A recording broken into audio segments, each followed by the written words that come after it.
Episode 12 की शुरुआत में हम देखते हैं कि गुआन को अपना पास्ट दिखाई देता है और ये 200 साल पहले का वक्त था जब गुआन इंसान हुआ करता था। उसका नाम इसुन था। वो अपने बाप का एक लौता बेटा था और वो लोग बहुत ही अमीर खानदान से थे। इसुन की मॉम नहीं थी और इसलिए घर के सारे नौकर चाकर उसकी रिस्पेक्ट करते थे।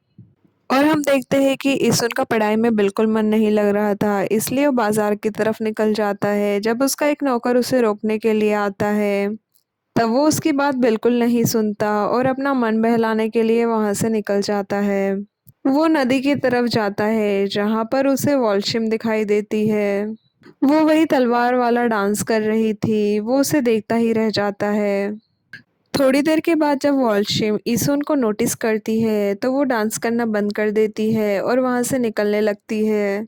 तब इसून उसे कहता है कि उसका उसे डिस्टर्ब करने का कोई इरादा नहीं था, वो तो बस थोड़ी फ्रेश एयर के लिए बाहर आया था।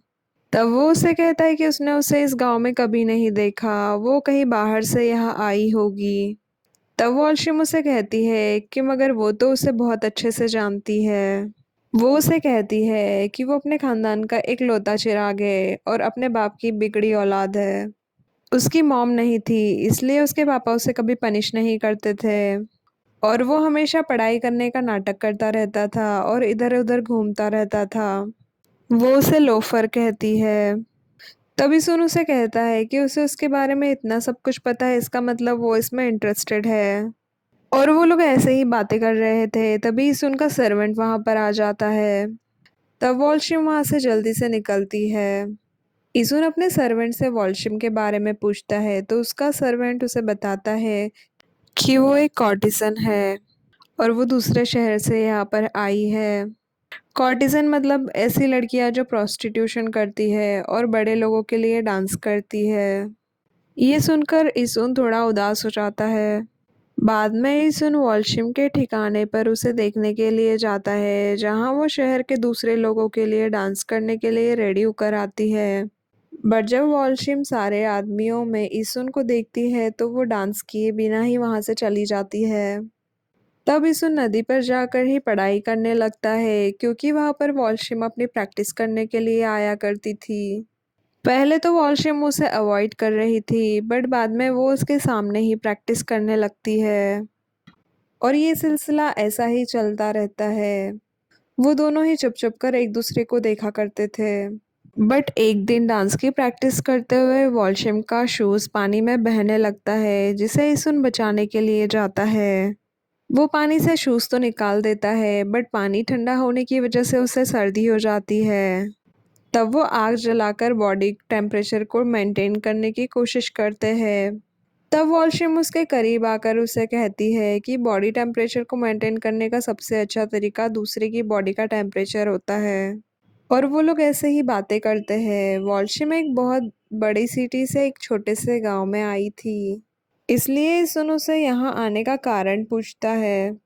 तब वो बताती है कि उसने हाई ऑफिशियल्स के लिए डांस करने से मना कर दिया था। वो तो अच्छा हुआ उसकी जान बच गई बट उसे यहाँ पर आना पड़ा। और ऐसे ही वो लोग रोज रोज मिला करते थे। एक दिन वो बैठकर ऐसे ही बातें कर रहे थे कि ईसुन उसे प्रपोज कर देता है बट वो मना कर देती है।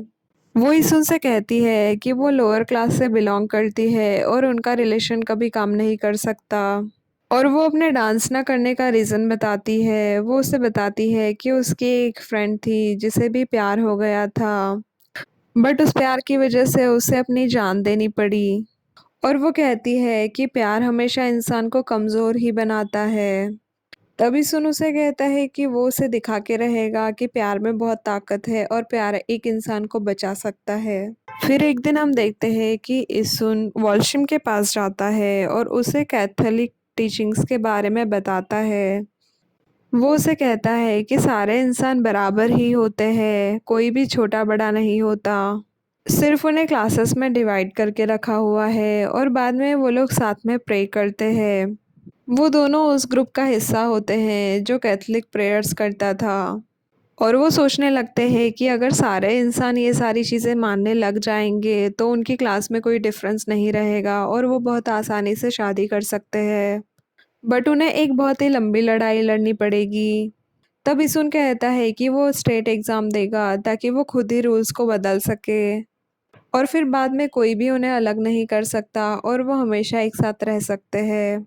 बट हम देखते हैं कि इसुन का जो सर्वेंट होता है वो उसके पापा से ये सारी बातें बता देता है कि इसुन का एक ऑटिसन के साथ में अफेयर है और ये भी कि वो कैथोलिक ग्रुप्स में प्रेयर करने के लिए जाता है। बाद में इसुन दूसरे शहर जाता है एग्ज़ाम देने के लिए, तब वो वॉल्शिम से मिलने के लिए आता है। वो उसे अपना क्रॉस देता है और वॉल्शिम भी उसे कहती है कि वो क्रॉस नहीं उतारेगी और वो अपना ध्यान रखे और उसे भूल ना जाए।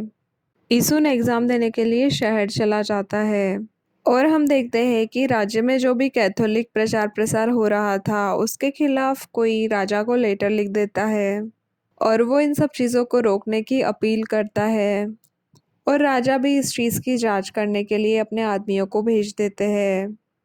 उस लेटर में कहा गया था कि कैथोलिक अपना इमोरल तरीके राज्य में फैला रहे हैं और काफ़ी झूठ वगैरह फैला रहे हैं।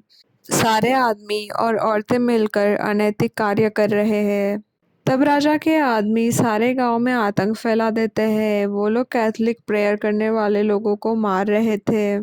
तब सब लोग यीशु के फादर के पास आते हैं और वो उन्हें कहते हैं कि आसपास के गांव में बहुत मारकाट हो रही है और अगर ऐसा ही रहा तो उनका गांव भी बहुत जल्दी उजड़ जाएगा। तब यीशु के फादर कहते हैं कि अगर किसी को फंसना ही है तो वो एक ही इंसान को फंसाएंगे और सारी चीज़ों का ब्लेम उसी के ऊपर डाल देंगे और वो वॉल्शिम को बलि का बकरा बना देते हैं। सारे गांव वाले एक तरफ हो जाते हैं और वो लोग वॉल्शिम को उनके हवाले कर देते हैं। वो लोग वॉल्शिम को पकड़ लेते हैं और उससे पूछताछ करते हैं। वो उसे उसके क्रॉस के बारे में भी पूछते हैं कि उसे ये क्रॉस किसने दिया। तब वो इस उनका नाम नहीं लेती है। वो कहती है कि ये क्रॉस हमेशा से ही उसी का था और वो किसी का भी नाम नहीं लेती। तब वो लोग उसे मारने की तैयारी करते हैं और तभी इसुन भी वहाँ पर आ जाता है। बट वो वॉल्शिम की मौत को नहीं रोक पाता और वो इतना गुस्से में होता है कि अपना आपा खो देता है और वहाँ पर मौजूद सारे लोगों को मार डालता है। यहाँ तक कि वो अपने सर्वेंट की भी जान ले लेता है और बाद में सुसाइड कर लेता है। और वो कहता है कि अगर भगवान हेवन में रहता है तो वो कभी हेवन नहीं जाना चाहता और इस तरह से वो एक डेमन बन जाता है और बाद में गुआन की नींद खुल जाती है। तब वो दोही से कहता है कि उसकी जान उसके फेथ की वजह से गई। उसी को खुद पर और अपने प्यार पर बहुत ज़्यादा भरोसा था बट वो वॉल्शिम को नहीं बचा पाया। गुआन को इस तरह से उदास देखकर दोही उससे पूछती है कि आज वो कुछ उखड़ा उखड़ा लग रहा है। तब वो उसे बताता है कि उसने एक सपना देखा और वो उसमें एक लड़के से प्यार करता था जिसका नाम वॉल्शिम था।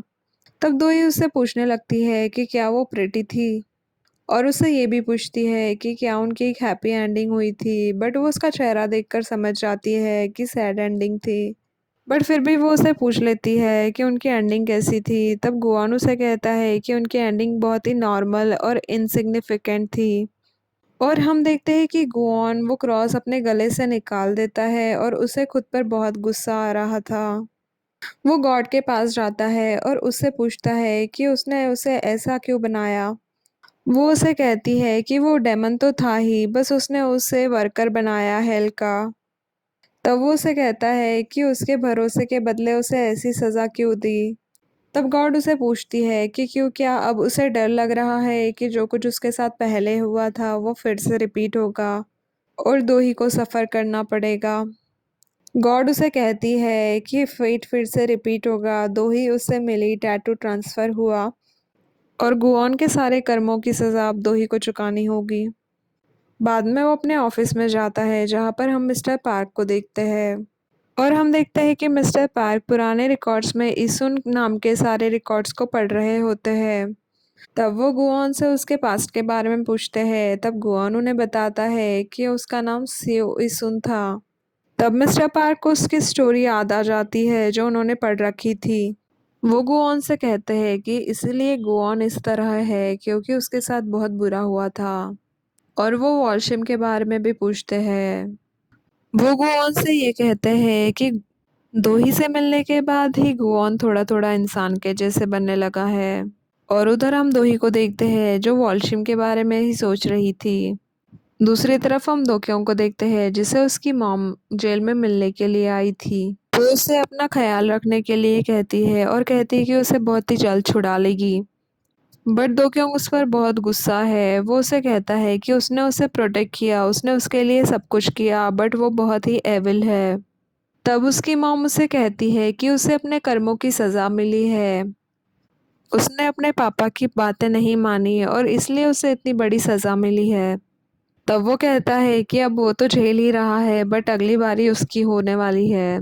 और हम देखते हैं कि उनके चेहरे पर बिल्कुल भी शिकन नहीं थी। उन्हें जैसे कोई फ़र्क ही ना पड़ा हो कि उनका बेटा जेल में है।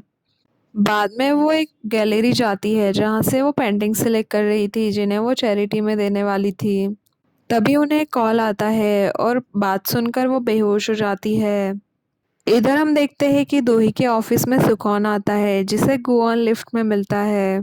तब सुकॉन गुआन को थैंक्स कहता है और उसे सॉरी भी कहता है उसे मिसअंडरस्टैंड करने के लिए। और वो ये कहता है कि उसने दोही को बिल्कुल सही टाइम पर बचा लिया क्योंकि दोक्यों की हालत बहुत ही ज़्यादा ख़राब है और वो दोही के साथ कुछ भी कर सकता था। जब वो दोही के ऑफिस में जाते हैं तब दोही किसी से बात कर रही थी और वो बात सुनकर दोही को शॉक लग जाता है। वो इन्हें बताती है कि दोक्योंग ने जेल में सुसाइड कर लिया है। और बाद में हम देखते हैं कि दोक्योंग का क्रिमिशन चल रहा था और सुकमिन रो रहा था। और हम ये भी देखते हैं कि सुकमिन की वाइफ को भी वैसी ही कंडीशंस थी जैसे दोक्योंग को थी। सुकॉन उन्हें दिलासा देने की कोशिश करता है और कहता है कि अगर उन्हें किसी चीज़ की ज़रूरत हो तो वो उसे बता सकती है। बाद में दोही सुकमिन के पास जाती है और उसे सुनाती है कि उसका बेटा चेयरमैन जू का कातिल निकला और ऐसे फैमिली के अंदर कोई किसी को कैसे मार सकता है। तब सुकमिन दोही से सॉरी कहता है क्योंकि उसने अपने बेटे की अच्छी परवरिश नहीं की। और वो साथ में दोही को रिक्वेस्ट करता है कि इन सब चीज़ों के बारे में बाहर किसी को कुछ ना बताए क्योंकि इससे फैमिली और कंपनी दोनों की ही रेपुटेशन ख़राब होने वाली थी। तब दोही को बहुत गुस्सा आता है कि अभी भी ऐसी हालत में उसे अपनी कंपनी की फ़िक्र है। वो वहाँ से जाने लगती है तभी सुहान वहाँ पर आ जाती है और वो भी सुकमिन पर गुस्सा करती है। वो उसे कहती है कि दोक्योंग ने उसकी मॉम का मर्डर कर दिया है और रोने लगती है। तब सुकमिन उसे दिलासा देने की कोशिश करता है। बाद में दोही वहाँ से निकलने लगती है। वो गुआन से कहती है कि पता नहीं दोक्योंग के दिमाग में क्या चल रहा था जो उसने ऐसा सब कुछ कर दिया। और बाद में वो गुआन से कहती है कि उसे चेयरमैन जू की कब्र को विजिट करना है। और इधर हम सुकमिन को देखते हैं जो अपनी बहन को समझा रहा होता है। वो उसे ये कहता है कि अब जो होना था वो तो हो गया, अब दोक्योंग तो रहा नहीं, इसलिए सुहान के दोनों बेटों को ही सारी प्रॉपर्टी जाएगी। और हम देखते हैं कि सुकमिन की वाइफ ये सब कुछ देख रही थी और वो अपने हस्बैंड से बिल्कुल भी खुश नहीं थी क्योंकि उसे सारी सच्चाई पता थी। उधर हम देखते हैं कि दो ही चेयरमैन जू से बातें कर रही होती है। वो उन्हें कहती है कि दोक्योंग तो मर गया लेकिन अभी भी उसके मन की आग शांत नहीं हुई है, वो तो अभी भी वैसे ही परेशान है। वो थोड़ी देर और बातें करके फिर वहाँ से निकल जाती है।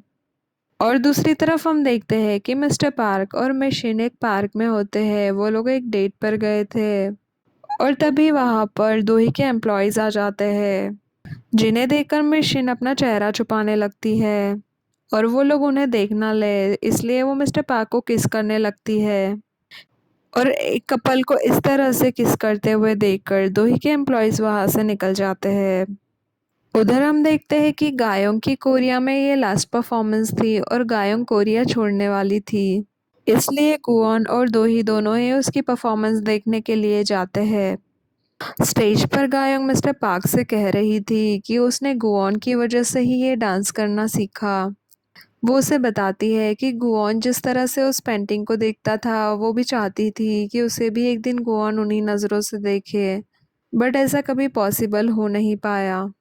फिर बाद में गायों की परफॉर्मेंस स्टार्ट हो जाती है और उसे परफॉर्म करते हुए देखकर गुओन को वॉल्शिम की याद आ जाती है और वो इमोशनल हो जाता है। तब दोही उससे पूछने लगती है कि उसे क्या हुआ।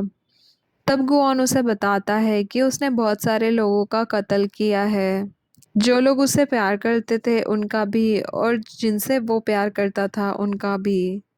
तब दोही उससे इसकी वजह पूछती है। तब वो बताता है कि जिस लड़की से वो प्यार करता था उन सब लोगों ने मिलकर उसे सेक्रीफाइस कर दिया था।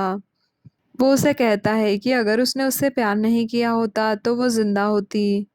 और वो दोही से कहता है कि उसे डर है कि कहीं वो दोही की जिंदगी भी मिजरेबल ना बना दे।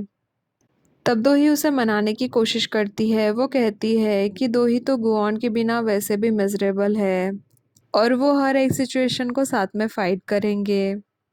तब गुआन खुद से प्रॉमिस करता है कि इस बार वो फेट को चेंज कर देगा और वो सब कुछ फिर से दोही के साथ रिपीट नहीं होने देगा। और इस तरह इस बार उनकी हैप्पी एंडिंग होगी। और हम देखते हैं कि गायों की परफॉर्मेंस में वहाँ पर बहुत सारी बटरफ्लाइज आती है जिसे देखकर सभी ऑडियंस खुश हो जाती है। और हमें एक चर्च दिखाया जाता है जहाँ पर फादर प्रे कर रहे थे। और जो का कन्फेशन सुनाया जाता है जहाँ वो कह रही थी कि उसने डेमन को देखा है। और हम देखते हैं कि दोही के पेरेंट्स के एक्सीडेंट के टाइम पर गुआन वहाँ पर था जिसने उनसे कॉन्ट्रैक्ट किया था और जू ने उसे देख लिया था। और इसी के साथ ये एपिसोड यही ख़त्म हो जाता है। Thank you for watching. If you liked what you saw, make sure to subscribe for more content.